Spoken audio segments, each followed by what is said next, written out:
Okay, so we are in question 1.8, and so we're dealing with a new data set called hcrabs. And like question 1.7, we are answering some of the same questions. Oh, I should mention that we are in the book called Generalized Linear Models with examples in our chapter 1. Okay, so the first thing we need to do is get a hold of the data set, the hcrabs, and that is in the package GLMsData. So we need to install and load that package, and then I can get a hold of that data, and now I'm just calling it D from now on, just to shorten my typing.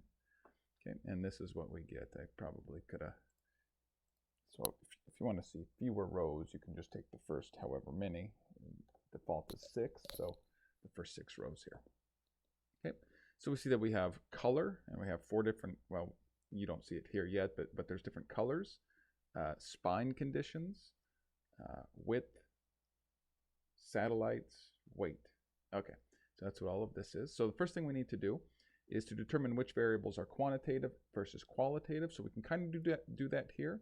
So the factors are qualitative, and the doubles or the integers are quantitative. We can also use the str command, so for structure of D. And again, we get the variables. We see that we have 2 factors, and then the rest are quantitative, numerical or integer. Okay. So now we need to define some appropriate dummy variables for our coding, right? For the qualitative variables, namely color and spine. Okay, so now remember that when we have these linear models that have qualitative explanatory variables, we don't use every explanatory variable in the regression. We set one as the default and then compare all of the other ones to that default value. So for color, we have 4 different colors. So that means we need 3 different kind of dummy variables because the one that we're omitting is just the reference. When all of the values for these variables that we will create is 0, then we are implying the one that has been omitted. Now similarly for spine, there's 3 levels.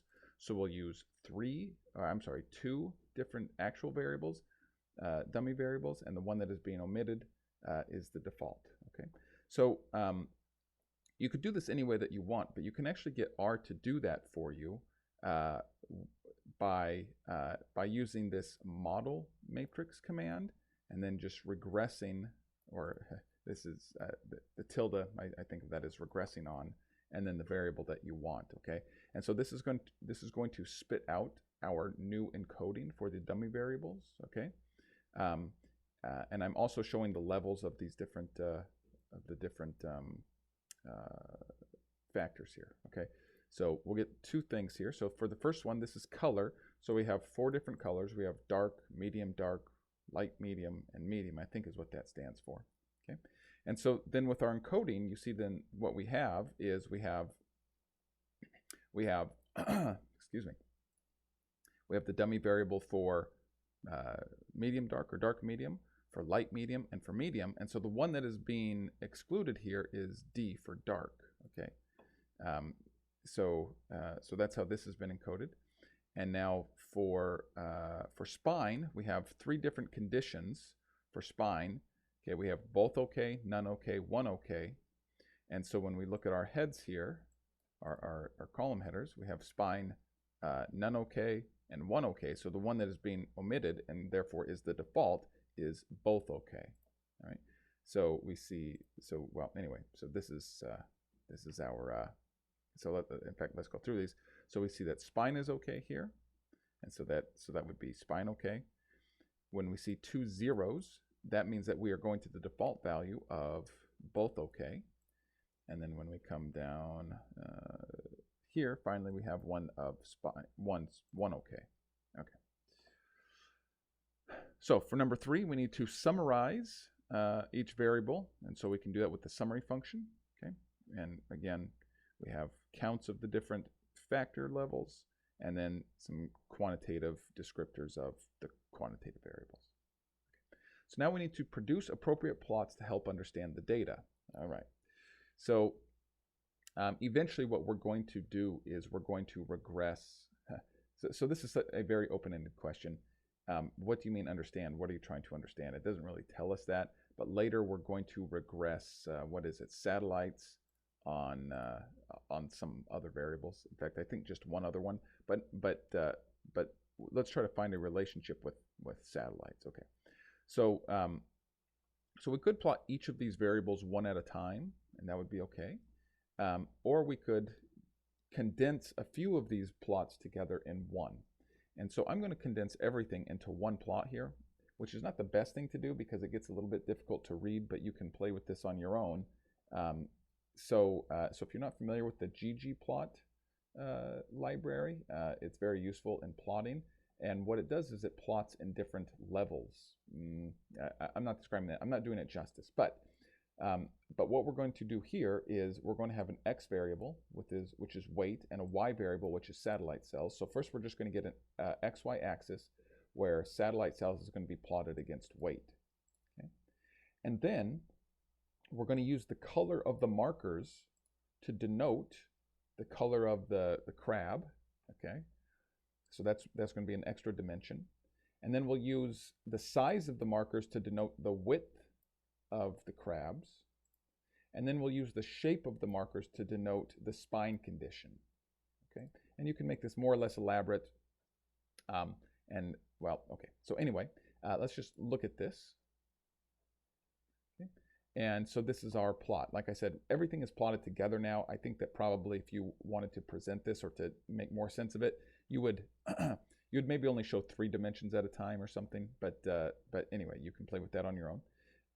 So again, what we see is so we have satellite cells on the y-axis, okay, and weight on the x-axis. All right. So any marker. So for instance, this pink circle here says that there's about, I don't know, maybe 14 satellites for a crab that was about 2,200 grams, something like that. Okay. We know also that its coloration is medium, right, because of the key here. And we know that, let's see, and we know that both spines are okay. This is so tiny here. Let me open this up in a new window here. That's a little better. Okay. And so we know that that both spines are okay because of because that's the symbol that it is. Okay. And then as far as the size, this is a little bit harder because now we're interpolating between things, but it looks to be about 24 centimeters, I think is what we're in. So anyway, okay. So now we need to find the correlation between weight and width. Okay, we can kind of do that here actually. So here we have weight, and then we have the size of the markers, right? So generally, as we are moving to the right with weight, the width is probably getting larger. We're getting larger markers, okay? But that's not the easiest way to do it. So we're actually going to use the core command. So we'll get the correlation coefficient for those 2 variables, and then we'll actually just plot them against one another. Okay, and you see a pretty tight linear relationship of about a correlation coefficient of about 0.87, which is expected, right? The wider or the larger crab is, it probably can weigh more, okay? So what does this imply? Well, it depends in what application, but if we're going to use weight or width as a regression variable, an explanatory variable or a predictor variable, they contain a lot of the same information. I mean, that's really what the implication is here. And so that can cause problems with some of the algorithms that are used to estimate these linear models, but that's about what we need to know for now. Okay, so now for 6 and 7, we need to read the help file for hcrabs and determine whether the data came from an experiment or an observational study and what the implications were. And then for 7, we need to determine which population the results can generalize to of whatever we derive from this data. So so here's my command to get to the help file. Okay, and so you can see it over here. So it's saying what it's describing, and then when we come here, we have, okay, the data came from an observational study of nesting horseshoe crabs. So we have an observational study, and then to what other types of crabs might this be applicable to? Well, there's not really a hard line here, but we can be more confident in our inferences about crabs that came from a similar circumstance, okay? And the less similar the circumstances are from these particular crabs, the less we can be, the less confidence we can have in the inferences, right? And so what makes crabs similar to these? Well, they would be studied under the conditions that are described here in this paragraph. Okay, so get rid of this. Maybe. Okay, so I'm not sure what has happened. I got some kind of minor formatting issue taking place here, but that's okay. We'll just continue. Okay, so for number 8, we need to model. We need to model satellite on weight, and then try to explain the systematic component, and then discuss the suitability of the model. Okay, so we're going to run this. Possibly. Okay, so we run this model and we get the summary output. Okay, and so we need to discuss the systematic component here. Okay, so so the systematic component is given here. All right, so okay, so this right here, okay, says that that beta, or that mu, or satellite, the number of satellite cells, is expected to increase for every unit of x1, which here is weight. So for every gram increase, we're expecting satellites to increase by a value beta 1, which will be estimated, okay, with the regression. All right.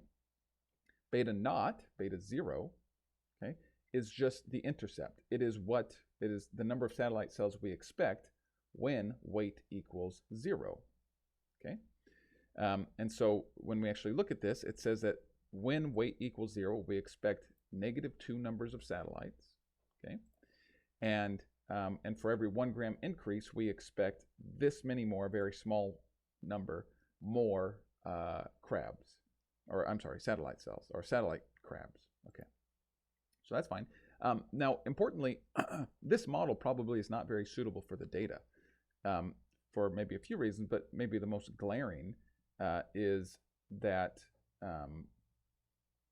satellite, the number of satellite, cannot be negative, right? We can't have negative numbers of satellite crabs hanging around. We can only go down to 0, okay? And so this is probably not a very suitable model.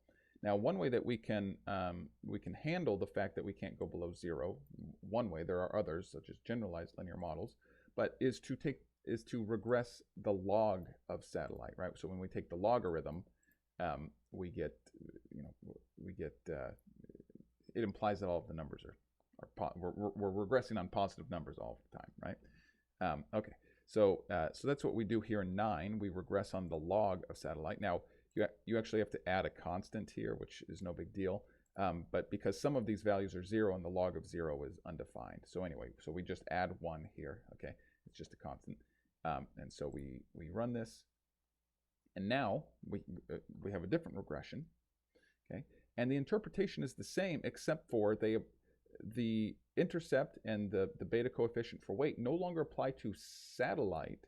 It applies to log satellite, okay? So in other words, what is the intercept? Well, it is in terms of log satellite cells, right? So there is -0.5 log satellite, I keep calling them cells, but log satellite crabs. And similarly, log satellites go up by this amount for every 1 gram increase in weight. Okay. Now, final question, number 10, is determine the values for both p and p prime. Okay, well, this is referring to the number of the number of parameters that are being estimated. Okay, so in both models, we're just using weight as the explanatory variable. So p equals 1, but p prime also accounts for the intercept, and they both have an intercept, so with p prime it's 2. Okay.